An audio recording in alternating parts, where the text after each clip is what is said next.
আলহামদুলিল্লাহ। তিনি বলেন আতাআর রাজুলু ইমরাআতাহু ওয়া আক্কা উম্মাহু, মানুষ তার বিবির কথা এত বেশি শোনা শুরু করবে যে আস্তে আস্তে তার মায়ের কথা অমান্য করতে শুরু করে দিবে। আল্লাহু আকবার। চিন্তা করেন আমাদের নবীজির কথাগুলো কতটা বাস্তব। বিবির কথা বলেই নবীজি মায়ের কথা আনছেন। এর দ্বারাই বোঝা যায় বিবি আর মায়ের মধ্যে কিছু সমস্যা হতে পারে, কিছু একসাথে থাকতে গেলে কিছু এদিক সেদিক হতে পারে। মায়ের কথাও মানতে হবে, বিবির দিকেও খেয়াল রাখতে হবে। কিন্তু রাসূল বলেন ৫ নম্বরে হলো বিবির কথা মানুষ এমন ভাবে মানা শুরু করবে আতা আর রাজুলু ইমরাআতাহু, ইমরাআতাহু মানে হলো বিবি। প্রত্যেকেই তার বিবির কথা এমন ভাবে মানা শুরু করবে যে আক্কা উম্মা, সে তার মাকে আর মানবে না, মায়ের কথা অমান্য করা শুরু করবে। আম্মা বা'দু ফাআউযু বিল্লাহি মিনাশ শাইতানির রাজীম। বিসমিল্লাহির রহমানির রহিম। ظهر الفساد في البر والبحر بما كسبت أيدي الناس ليذيقهم بعض الذي عملوا لعلهم يرجعون. قل سيروا في الأرض فانظروا كيف كان عاقبة الذين من قبل كان أكثرهم مشركين. وقال رسول الله صلى الله عليه وسلم إذا اتخذ الفيء دولا والأمانة مغنما والزكاة مغرما أو كما قال رسول الله صلى الله عليه وسلم اللهم صل على محمد وعلى آل محمد كما صليت على إبراهيم وعلى آل إبراهيم إنك حميد مجيد. اللهم بارك على محمد وعلى آل محمد كما باركت على إبراهيم وعلى آل إبراهيم إنك حميد مجيد. الحمد لله الحمد لله الحمد لله. আল্লাহ তাআলার দরবারে দিল থেকে শুকরিয়া আদায় করি আল্লাহ রাব্বুল আলামিন আমাদেরকে সহি সালামতে জুমার সালাত আদায় করার জন্য তার ঘর মসজিদে আসার তৌফিক দান করেছেন। আমরা শুকরিয়ার জন্য বলি আলহামদুলিল্লাহ। আজকে অন্য একটি বিষয়ে আপনাদের সামনে কথা বলার ইচ্ছা ছিল, কিন্তু আপনারা 10:30 বাজেই টের পেয়েছেন যে আমাদের অত্র অঞ্চলে খুব ভয়াবহ ভূমিকম্প হয়েছে। সেই ভূমিকম্প আমাদের নবীজি সাল্লাল্লাহু আলাইহি ওয়াসাল্লামের জমানায় হইতো, হযরত ওমরের জমানায় হয়েছে, অন্যান্য অনেক সাহাবীদের জমানায় হয়েছে। কিন্তু আমাদের নবীজি সাল্লাল্লাহু আলাইহি ওয়াসাল্লাম কিয়ামত পর্যন্ত কি হবে না হবে তার মৌলিক দিক নির্দেশনা আমাদের নবীজি অনেক আগে দিয়ে গেছেন। মানুষের জীবন কি অবস্থায় কাটবে, মানুষ কোন সময় কোন হালতের সম্মুখীন হবে, এই অবস্থাগুলোর কথা আমাদের নবীজি অনেক আগেই বলে গেছে। তো নবীজির যত সংবাদ আছে এই সংবাদগুলোর মধ্যে হতে একটি বড় সংবাদ হলো একটা জমানা এমন আসবে যেই জমানায় আমার উম্মতের মানুষরা 10টা কাজ অনেক বেশি বেশি করা শুরু করে দেবে। নবীজির উম্মতের যারা আছে তারা কয়টা কাজ বেশি বেশি করবে? 10টা কাজ।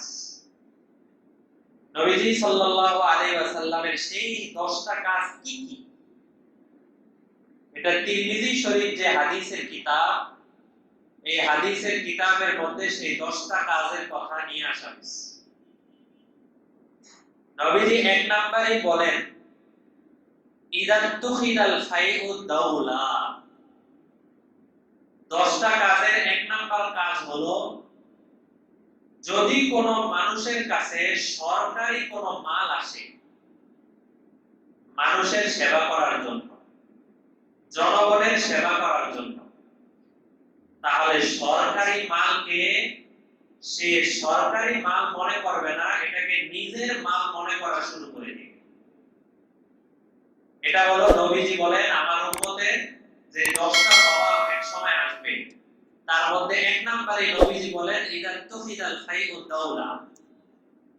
ফাই সরকারি যেসব মাল, এই মালগুলোকে সরকারি মনে করবে না, এটা তার নিজের পাওনা মনে করবে, নিজের টাকা পয়সা মনে করবে।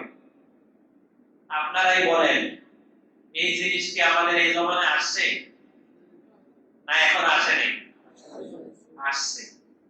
সরকারি মাল যতটুকু আসে যদি অনেক ভালো মানুষ হয় তারপরেও দেখা যায় অর্ধেক বা তার চেয়ে কম বেশি নিজের জন্য রেখে দেয় আর বাকিটা জনগণের যায়। আর যদি ধান্দাই থাকে যে সরকারি মাল আমি ভক্ষণ করব, তাহলে তো মাল যেভাবে আসে সেটা তার কাছেই থাকে, এটা জনগণের কাছে যায় না। তো নবীজি এক নম্বরেই বলেন আমার উম্মতের মধ্যে এক নাম্বার জিনিস আসবে তারা সরকারি মালকে নিজের মাল মনে করা শুরু করবে। দেখছেন আমাদের নবীজির কথা কতটা সত্য, নবীজির ভবিষ্যৎবাণীগুলো কতটা বাস্তব। নবীজি 2 নম্বরে বলেন ওয়াল আমানাতা মাগনামা। যদি কারো কাছে কোনো টাকা আমানত রাখা হয়, যে কোনো ভাবে আমানত রাখা হয়েছে, হয়তো তাকে দায়িত্ব দেওয়া হয়েছে আমার টাকাগুলো তোমার কাছে থাকবে, যেমন কর্মচারীরা তাদের হাতে অনেক সময় দোকানের ক্যাশ থাকে, অফিসে যাকে ম্যানেজারের পদে বসানো হয় তার ম্যানেজারের হাতে লক্ষ লক্ষ টাকার আদান প্রদান হয়। এই টাকাগুলো সব অফিসের মালিকানা না, সব অফিসের টাকা বা মালিকের টাকা, কোম্পানির টাকা। অথবা কাউকে দায়িত্ব দেওয়া হয় আমার বাসা ভাড়াটা তুমি উঠে আনবা, তোমাকে দায়িত্ব দিলাম, এমন চাকরি অনেকের থাকে। এরকম বিভিন্ন ধরনের আমানত মানুষের হাতে দেওয়া হবে। আবার অনেক সময় আছে আমানত দেওয়া হবে না, সে আমানত চেয়ে নেয়, বলে যে আমি অনেক বড় বিপদে পড়ছি, আমাকে 5 লাখ টাকা একটু ঋণ দে, আমাকে 10 লাখ টাকা ঋণ দাও, অথবা আমি তোমার থেকে এই জিনিসটা নিলাম, এটা টাকাটা আমি 1 বছর পরে পরিশোধ করব। এইভাবে একজন আরেকজনের কাছ থেকে অনেক ধরনের আমানত নিয়ে থাকি কিনা? নবীজি বলেন 2 নাম্বার হলো ওয়াল আমানাতা মাগনামা। গনিমতের মাল ভক্ষণ করা যেমন সওয়াবের বিষয়, এই আমানত কেউ যদি পায় তাহলে এটা সওয়াবের কাজ মনে করে ওই টাকা খেয়ে ফেলবে। নবীজি ভবিষ্যৎবাণী করছেন সব। 1 নাম্বার হলো সরকারি মালকে সরকারি মাল মনে করবে না, এটা কি মনে করবে? নিজের মাল মনে করবে। 2 নাম্বার হলো আমানতের যেই টাকাগুলো আসবে, যেই টাকাগুলো তার কাছে থাকবে, গনিমতের মাল যেমন তার জন্য হালাল, এই আমানতের মালও তার জন্য হালাল মনে করবে। একজন টাকা পায়, এই টাকাটা দেওয়াটা কোনো মাথায় কোনো পেরেশানি নাই, টাকা দিতেই হবে না, হয়তো আমার ভাই বেরাদার মানুষ অথবা আমার আত্মীয়, আমার টাকা না দিলে সমস্যা কি, ও তো আমাকে কিছু করতে পারবে না, অথবা আমি আমার পাওয়ার বেশি আছে, দেখি আমার কাছে কেমনে টাকা চাইতে আসে, এই 50,000 টাকা কি আবার চাইতে হয় নাকি? এইভাবে অনেক ধরনের, মানে এক কথায় এই টাকা দেওয়াটা সে কোনো জরুরি তো মনে করেই না, বরং এটা তার নিজের অধিকার মনে করে, গনিমতের মাল মনে করে। এটা হলো 2 নাম্বার কথা নবীজি বলেন। তিন নাম্বার কথা বলেন ওয়াজ যাকাত মাগরামা, যদি কারো উপরে যাকাত ফরজ হয়ে যায় তাহলে এই যাকাত দেওয়াটাকে সে নিজের জন্য জরিমানা মনে করে। আমি কষ্ট করে টাকা পয়সা কামাই করলাম, আমি কষ্ট করে নিজে ঘাম ঝরিয়ে নিজে টাকা পয়সা কামাই করলাম, আর এই টাকা আমাকে মাদ্রাসায় দিয়ে দিতে হবে, এই টাকা এতিম মিসকিনদেরকে দিয়ে দিতে হবে, এই টাকা গরিব মিসকিনদেরকে দিয়ে দিতে হবে, ওরা আমার জন্য কি করছে? হাদিস শরীফের মধ্যে আছে তোমাদের কাছে যে ভালো রিজিক আসে তোমরা জেনে রাখো এই ভালো রিজিক তোমার জন্য আসে না, তোমার সমাজে কিছু গরিব মানুষ আছে তাদের জন্য তোমাদের কাছে ভালো রিজিক আসে। এজন্য হাদিসে আছে যখন কোনো নেককার মানুষ মারা যায় তখন তার লাশ যখন নিয়ে যাওয়া হয় গোরস্থানের দিকে তখন গাছপালাগুলো আল্লাহর কাছে দোয়া করতে থাকে আর তার কাছে বলতে থাকে যে হায় নেককার, তুমি যে নামাজ পড়তা তোমার নামাজের উসিলায় আমরা গাছপালারা ভালো থাকতাম, তোমার নেক কাজের উসিলায় আল্লাহ তাআলা আমাদের উপরে বৃষ্টি বর্ষণ করে, তোমার নেকের উসিলায় আল্লাহ তাআলা আমাদেরকে ভালো রাখতো, আজকে তুমি চলে গেলা আমাদের অবস্থা কি হবে আল্লাহই জানে। হাদিসে আছে হায়াওয়ান জানোয়াররা পর্যন্ত যারা কোরআন ওয়ালা আছে তাদের জন্য দোয়া করে যে কোরআন ওয়ালাদের কারণেই আমরা রিজিক পাচ্ছি। তিন নম্বর এই কথা রাসূল বলে, দেখেন রাসূল যখন এই কথাগুলো বলছেন প্রথম তিনটাই হলো টাকা পয়সা সংক্রান্ত। কারণ টাকা পয়সা হলো এমন জিনিস যে জিনিস কারোর সামনে যখন আসে তখন বহু বুজুর্গ মানুষের বুজুর্গি শেষ হয়ে যায়, বহু নামাজি মানুষের নামাজি আমানত তার শেষ হয়ে যায়, বহু দিনদার মানুষ সামনে দিয়ে যখন 1 লাখ টাকা যায় 2 লাখ টাকা যায় এবং তার কোনো হিসাব নিকাশ কোনো ধরাবাঁধা নাই, কোনো জবাবদিহিতা নাই, কিছুই নাই, 1 লাখ টাকা 2 লাখ টাকা তার সামনে দিয়ে যাচ্ছে, ইচ্ছা করলে সে রেখে দিতে পারে, ওই জায়গায় তার ঈমান কতটুকু সেটা ভালোভাবে বোঝা যায়। এই জন্য একটা কিতাব আছে তাআল্লুক মা আল্লাহ, তাআল্লুক মা আল্লাহ উর্দু একটা কিতাব, সেই কিতাবের মধ্যে একটা ঘটনা আছে, ঘটনা বাস্তব কি অবাস্তব আমার জানা নাই। ঘটনাটা এমন যে একজন বাদশার একটা পোষা বিড়াল ছিল, সেই পোষা বিড়াল এত নম্র ভদ্র, এত ভালো, এত সুন্দর যে বাদশা ওই পোষা বিড়ালের মাথার উপরে কুপি বাতি রেখে এরপরে বাদশা লেখালেখির কাজ করত। বিড়ালের উপরে কুপি বাতি, আগুনের বাতি রেখে বাদশা লেখালেখি করত। তো বিড়াল যদি নড়াচড়া করে তাহলে লেখালেখি করা যাবে? এত সুন্দর, এত মানে বিড়াল বাদশার কথা এত মানে। তো বাদশা উজিরের কাছে বলে যে দেখো আমার বিড়ালটা আমার কাছে কত ভালো, যখনই তাকে আমি মাথা নিচু করে দেই মাথা নিচু করে বসে থাকে, যখনই তার উপরে কুপি বাতি রাখি কুপি বাতি রেখে আমি লেখালেখির কাজ করি, তা আমার কাজটা বিড়ালটা কত ভালো, কাজটা কত সুন্দর মতো করা যায়। তারপর উজির বলে কতটা ভালো এটা পরীক্ষা করা যায়। উজির একদিন গোপনে বিড়ালের চোখের সামনে দূরে একটা ইঁদুর এনে রেখে দিছে। এইবার আর বাদশার কুপি বাতি কই আর অন্য বড় কিছু কই, সব ফেলে দিয়ে সে ইঁদুরের দিকে দৌড় দিয়ে দিস।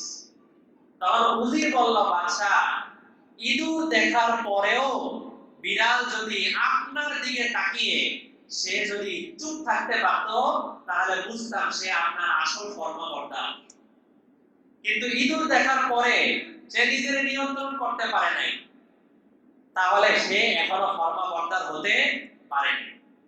এমনি আমানতদার হওয়া, এমনি অনেক ভালো মানুষ হওয়া সহজ, কিন্তু চোখের সামনে দিয়ে লক্ষ লক্ষ টাকা যাচ্ছে, চোখের সামনে দিয়ে বহু টাকা আদান প্রদান হচ্ছে, কোনো জবাবদিহিতা নাই, ইচ্ছা করলেই নিজের পকেটে নিয়ে নেওয়া যায়, ওই সময়ও আল্লাহর দিকে তাকিয়ে জাহান্নামের দিকে তাকিয়ে নিজে আমানতটাকে সহি জায়গায় পৌঁছায় দিতে পারলেই সে আসল মুসলমান। আসল মুসলমানই ওই সময় প্রকাশ পাবে। এমনি স্বাভাবিকভাবে তো সবাই ধর্মবর্তা, অন্ধ লোক যদি বলে আমি আর জীবনে কোনো মেয়ে লোকের দিকে তাকাবো না, এটা কোনো আলাদা কৃতিত্বের বিষয় না। যার চোখ আছে, দেখার মতো সামর্থ্য আছে, সে যদি বলে যে আমি পর্দার সহিত চলাফেরা করি, তাহলে এটা হলো সওয়াবের বিষয়। বিষয়টা বুঝে আসছে না? তো নবীজি প্রথম তিনটা বিষয় বলেন টাকা পয়সার বিষয়। আমাদেরও খেয়াল রাখা উচিত। আমাদের মধ্যে দেখা যায় যে যত বড় তার দ্বারা তত বেশি খেয়ানত হয়। যারা ছোট তাদের দ্বারা ছোট খেয়ানত, যারা বড় তাদের দ্বারা বড় খেয়ানত।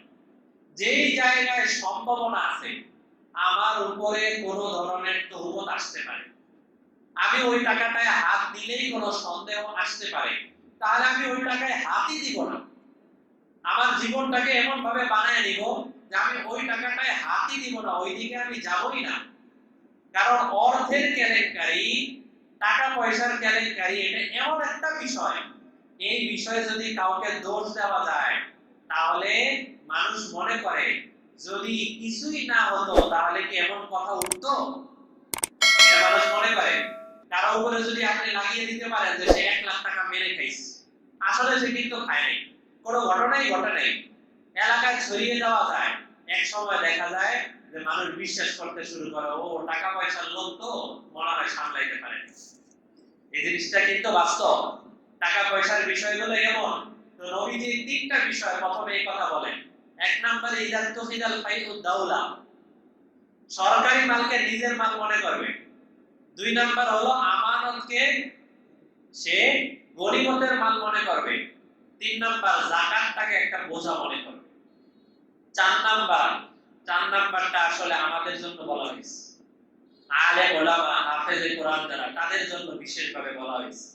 ওয়াত উল্লিমা লিগাইরিদ্দিন, বহু মানুষ আমার উম্মতের মধ্যে এমন আসবে যারা কোরআন শিখবে এই কোরআন বেচে টাকা কামাই করার জন্য, যারা হাদিস শিখবে হাদিস বিক্রি করে টাকা কামাই করার জন্য, যারা ইলমে দ্বীন শিখবে এই ইলমে দ্বীন দিয়ে দুনিয়া কামাই করার জন্য।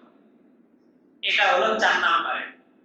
তো যদি ইলমে দ্বীন শেখার পরে যদি নিজের মধ্যে ইখলাস না থাকে, ইলমে দ্বীন শেখার পরে বহু মানুষ আসবে শ্রদ্ধা করবে, বহু মানুষ আসবে বাহবা দিবে, এই বাহবার সামনে পড়ে যদি আমরা নিজেরা আল্লাহর কথা ভুলে যাই আর মানুষের কথা মতো চলতে থাকি, একজন মানুষ এসে বলল যে হুজুর আমার মতো এরকম ভাবে যদি আমার মাসালাটা হয় তাহলে আমার জন্য ভালো হয়, আপনাকে কিছু হাদিয়া তোহফা দিয়ে দিব, বাস মাসালা ঘুরিয়ে তার মতো করে মাসালা দিয়ে দেওয়া হলো, তাহলে দুনিয়া কামাই করার জন্য আল্লাহর দ্বীনের শরীয়ত কি করা হলো, পরিবর্তন করা হলো।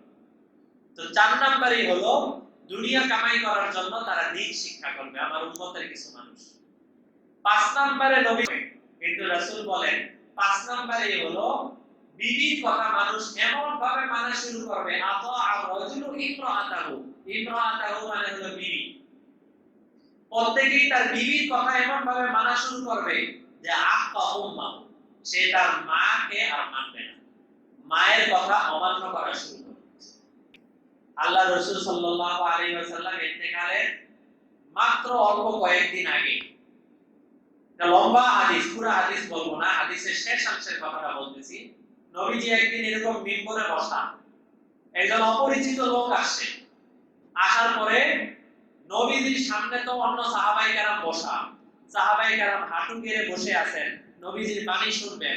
বাহির থেকে একজন লোক, কেউ তাকে চিনে না, এমন একজন মানুষ এসে সরাসরি সবার উপর দিয়ে এসে নবীজির সাথে মিম্বরে বসে গেছে। সবাই অবাক, কি ব্যাপার, নবীজির সাথে মিম্বরে বসে গেছে, বাহির থেকে একজন লোক, আমরা তাকে চিনি না, এই জাতীয় অনেক ধরনের প্রশ্ন মানুষের মধ্যে হয়েছে। তখন এই লোক এসে নবীজিকে কয়েকটা প্রশ্ন করছে, প্রশ্নগুলো অনেক লম্বা। শেষের দিকে লোক নবীজিকে বলল, মুহাম্মদ আপনি বলেন তো কিয়ামতের আলামত কি? তখন নবীজি 1 নম্বরই বলছেন আনতালিদাল আমাতু রাব্বাতা, কিয়ামতের আলামত হলো দিনে দিনে এমন হবে যত ঘরে সন্তান জন্ম হবে সন্তানদের আচরণ এমন হবে মনে হয় সন্তান হলো মালিক আর তার বাবা মা হলো তার গোলাম। কিয়ামতের আগে রাসূল বলেন কিয়ামতের আগে এমন একটা সময় ঘটবে যত ঘরে সন্তান হবে মালিক আর মা বাবা হবে তার গোলাম। গোলাম গোলাম তার মালিককে জন্ম দিবে। আনতালি তাল আমাতু রব্বাতাহা মানে হলো গোলাম তার মালিক জন্ম দিবে। সন্তান হয়ে যাবে সবাই মালিকের মতো আর মা বাবা হয়ে যাবে গোলামের মতো। মা বাবার সাথে এমন খারাপ আচরণ করবে, মা বাবাকে একটা ধমক দিয়ে কথা বলবে, মা বাবা আর কিছু বলার সাহস পায় না। আর বিবির দিকে তাকিয়ে, অন্য আত্মীয় স্বজনদের দিকে তাকিয়ে, অন্যদের দিকে খেয়াল করে মা বাবাকে অবমূল্যায়ন করা।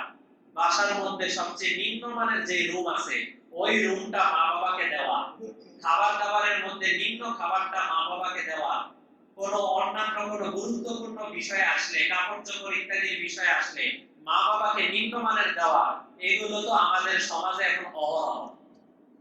এগুলোর ব্যাখ্যা বলতে গেলে শেষ হবে না।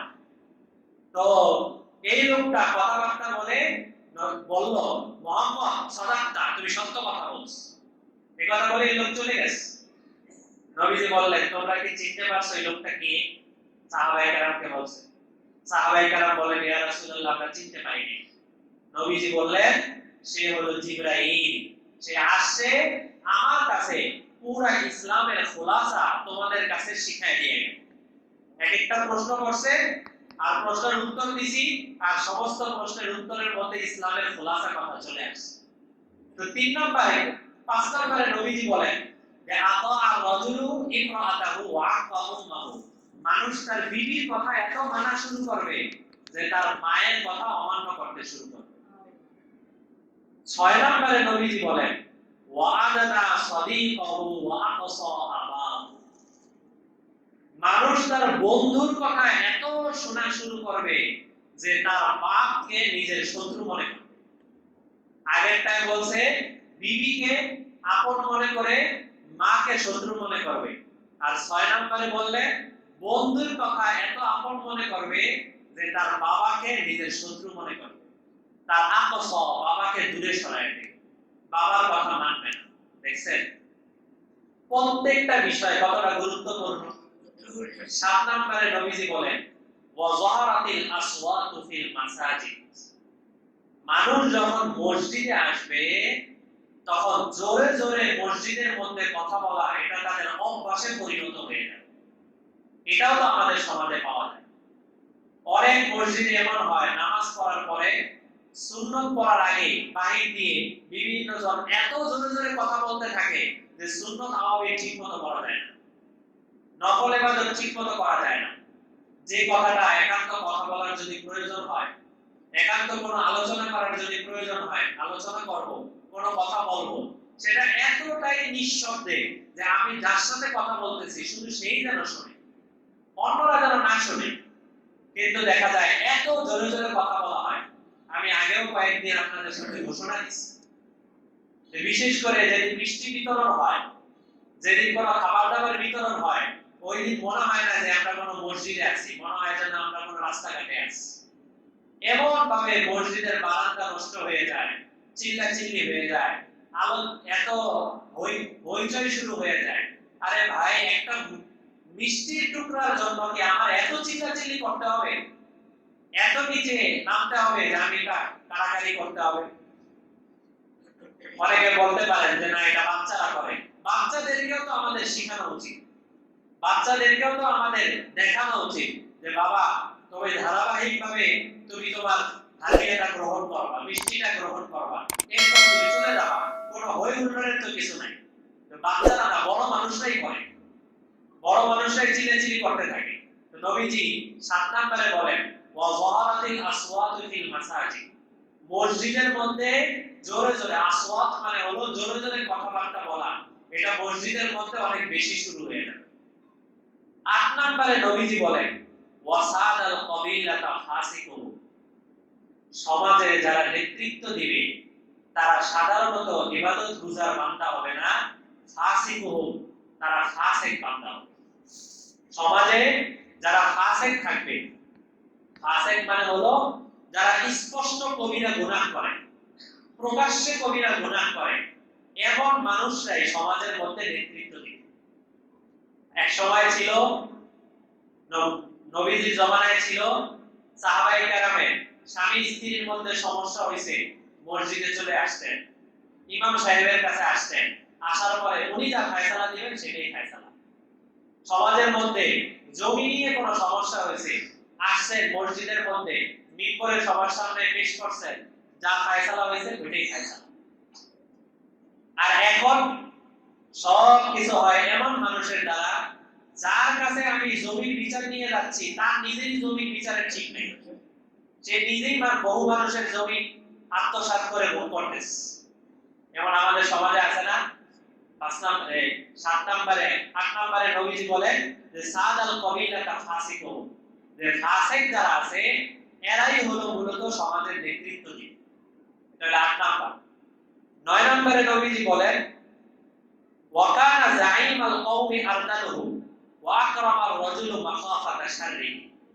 সমাজের যে সমস্ত মানুষ আছে তাদের পাওয়ার এমন হবে যে মানুষ তাদেরকে সম্মান করবে, ভিতর থেকে সম্মান আসে এই জন্য না, বরং তাকে যদি সম্মান করা না হয় তাহলে কোন বিপদে পড়তে পারে এই ভয় তাকে সম্মান করে।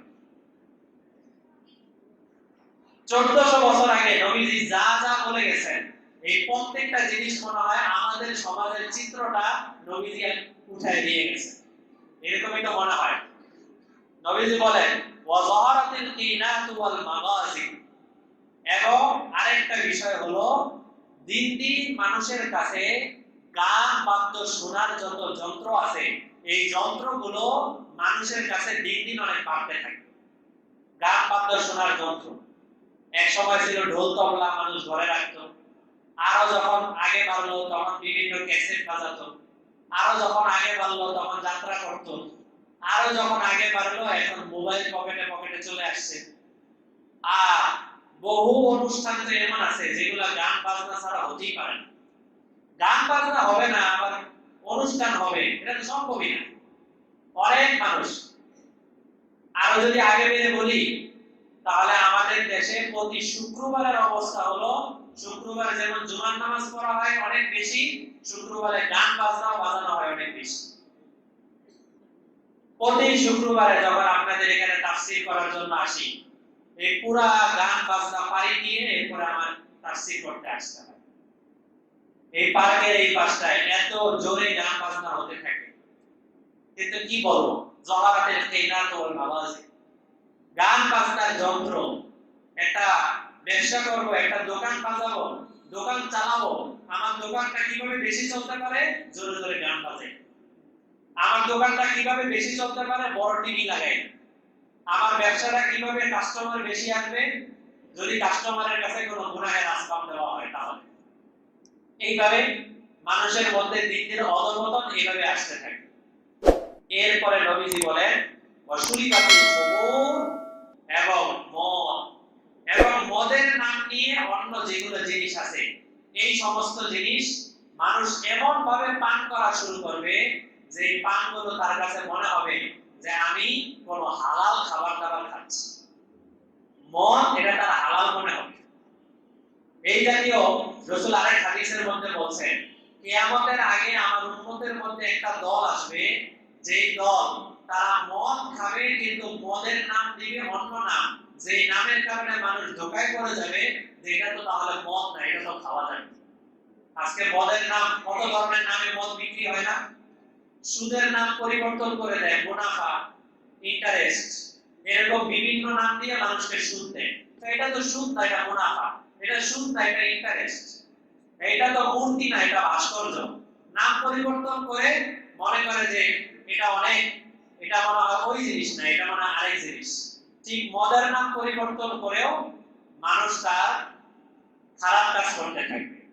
এতগুলো জিনিস এই যে যেগুলো বললাম, সরকারি মালকে নিজের মাল মনে করা, আমানতকে গনিমতের মাল মনে করা, যাকাতকে বোঝা মনে করা, কোরআন হাদিস শিখা দুনিয়ার জন্য, বিবির কথা এত বেশি শোনা যে কারণে মায়ে কষ্ট পায়, বন্ধুর কথা এত বেশি শোনা যে কারণে বাবা কষ্ট পায়, মসজিদের মধ্যে জোরে জোরে কথাবার্তা বলা, এবং সমাজের নেতৃস্থানীয় ব্যক্তিরা ইবাদত গুজার না, বরং অন্যান্য ফাসিক ফুজ্জাররা নেতৃস্থানীয় ব্যক্তিবর্গ হওয়া, গান বাজনা অনেক বেশি হয়ে যাওয়া, সর্বশেষ মদ অনেক বেশি হালাল মনে করে খাওয়া এবং মদ জুয়ার সাথে লেগে থাকা, এই জিনিসগুলো নবীজি বলেন আমার উম্মতের মধ্যে প্রকাশ হবেই হবে। যদি প্রকাশ হয়, নবীজি পরের কথাটাই আমার বলার উদ্দেশ্য, ফালিয়ালতাকিবু ইনদা যালিকা রিহান খামরা ওয়া জালজালা ওয়া খাসফা ওয়া কদাফা ওয়া তুদাবিউ। খেয়াল করার মতো বিষয়, নবীজি বলেন এই জিনিসগুলো যখন তোমরা সবাই মিলে করতে থাকবা, তোমাদের মধ্যে যদি এই জিনিসগুলো প্রকাশ পেতে থাকে, তাহলে তোমরা অপেক্ষা করো, যে কোনো সময় জালজালা তোমাদের উপরে ভূমিকম্প আসতে পারে। তোমরা অপেক্ষা করো রিহান খামরা, এমন বাতাস তোমাদের উপরে আসবে যে বাতাসের কারণে তোমাদের মাল সামানা এবং তোমাদের যত সম্পদ আছে এই সম্পদগুলো ধ্বংস হয়ে যাবে। ওয়াখাসফা, এবং তোমরা অপেক্ষা করতে থাকো যে তোমাদের উপরে যে জিনিসগুলো থাকা দরকার সেগুলো নিচে চলে আসবে, আর নিচে যে জিনিসগুলো থাকা দরকার সেগুলো উপরে চলে আসবে, মানে ভূমিকম্প হবে, বিভিন্ন বিপদ আপদ আসবে, বন্যা হবে। ওয়াকাদাফা, এবং তোমাদের চেহারা বিকৃত হবে, তোমাদের চেহারায় যে নূর থাকা দরকার, তোমাদের শরীর স্বাস্থ্য যেমন ভালো থাকা দরকার এগুলো থাকবে না, দিন দিন অধঃপতনে যেতে থাকবে। নবীজি বলেন এরপরে জেনে রাখো একটা গলার হাড় যদি ছিঁড়ে যায়, তাহলে সেই ছিঁড়ে যাওয়ার পরে মুহূর্তের মধ্যে যা পুরা হাড় যেমন টপকে টপকে বের হইতে পড়তে থাকে, ঠিক জেনে রাখো তোমরা যদি এই 10টা কাজ করতে থাকো, তাহলে এই 10টা কাজের কারণে তোমাদের একের পর এক বিভিন্ন ধরনের ফিতনা আসতে থাকবে। মনে হয় যেন তসবির দ্বারা ছিঁড়ে গেছে, মনে হয় যেন গলার হাড় ছিঁড়ে গেছে। এবার বলেন, যদি ভূমিকম্প আসে তাহলে এটা কি আমাদের দোষের কারণেই আসে না? আমাদের কৃতকর্মের কারণেই আসে না? এই জন্য হাদিসে আছে যখনই তোমাদের উপরে ভূমিকম্প আসে সাথে সাথে তোমরা পড়ো লা হাওলা ওয়ালা কুওয়াতা ইল্লা বিল্লাহ, সাথে সাথেই তোমরা পড়ো লা ইলাহা ইল্লা আনতা সুবহানাকা ইন্নী কুনতু মিনাজ জালিমিন। হে আল্লাহ, আপনি ছাড়া আমার আর কোনো ইলাহ নাই, সুবহানাক, আপনি বড় মহান, ইন্নী কুনতু মিনাজ জালিমিন, আমি বড় জালেম, আমি গুনাহ করছি।